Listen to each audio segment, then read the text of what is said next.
As the city of Boston shut down Friday during the manhunt for the marathon bombers, one question kept rearing its head. Would law enforcement use a drone to help locate and capture the suspects?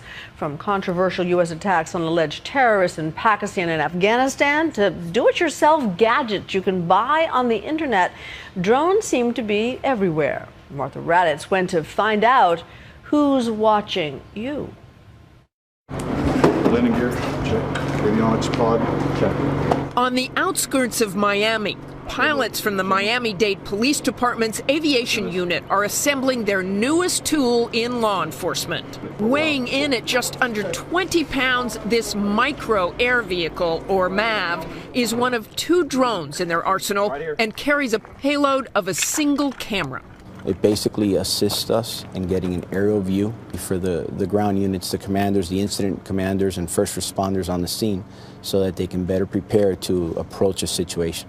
Miami-Dade is one of more than a dozen law enforcement agencies which are incorporating drones into daily operations, although their use is heavily regulated. We can't just sit and say, we're going to fly this thing from the station and we're going to surveil the city. That doesn't work that way. We can't fly over populated areas, or we can't fly near high rises. Straps in place? Check. Landing gear fastened? Check. Nightline recently visited during an exercise as the MAV flew in support of a SWAT team operating on the ground.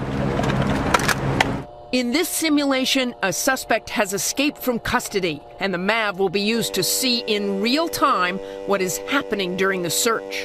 You're clear to launch. Clear to launch, MAV.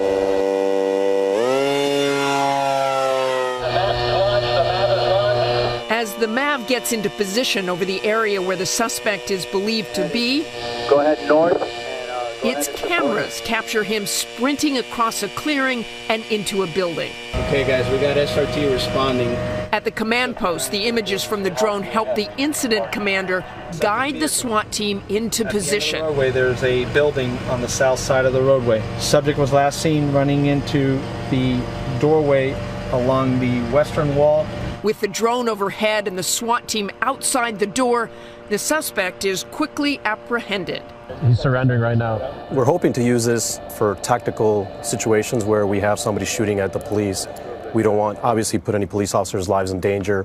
Despite the benefits of using drones, there are growing concerns about privacy.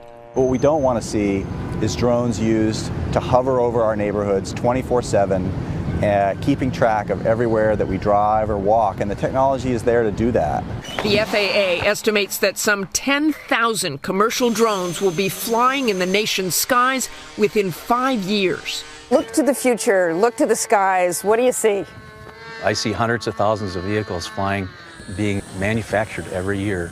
Banking on that growth is retired Air Force Colonel and F-4 pilot Jerry Lemieux. When you think about the future, focus on the hundreds of commercial applications that these vehicles can be used for, such as agriculture. The news media is big, sports events. Lemieux has just started up the first unmanned vehicle university. Most of the teaching is done online, offering master's and doctorate degrees with courses in radar sensors, project management, and mission design, as well as intensive weekend programs. And for those like Justin Woody, who want to learn how to fly unmanned aerial vehicles, the university offers a 3-day hands-on course. In the future, what I want to do is get into what they call precision agriculture, so that I could go and help spot the troubled areas in the fields and help the farmers increase their crops. Okay, our turn? Our turn. Nightline dropped in on the latest session, held at a model airplane field in Sarasota, Florida. I had practiced on a computer simulator before arriving, and once Justin and Gene Payson, my instructor with 40 years of experience, launched the fixed-wing drone called a Skyhawk, I took over the controls. Get some right. Give it some right. Yeah. Wearing goggles, I see what the Skyhawk sees. We're going to turn around 180 degrees, and we're going to be heading west. Okay. There. So there's the airport. Okay. There's the runway. Aim for that. I made a few laps over the airstrip, and then Justin brought the Skyhawk in for a landing. Okay, just keep the sticks level, and you're perfect. Down. There we go. Wow, Justin, perfect. But working with drones isn't all about flying. With the aerial cameras and other sensors, the university gives students a chance to operate those systems as well, using a helicopter-like drone that can hover.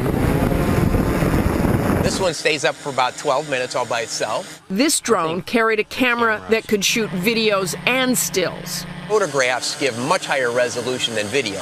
As more and more drones take to our skies, Congress has ordered the FAA to come up with rules to fully integrate drones into the nation's airspace by 2015.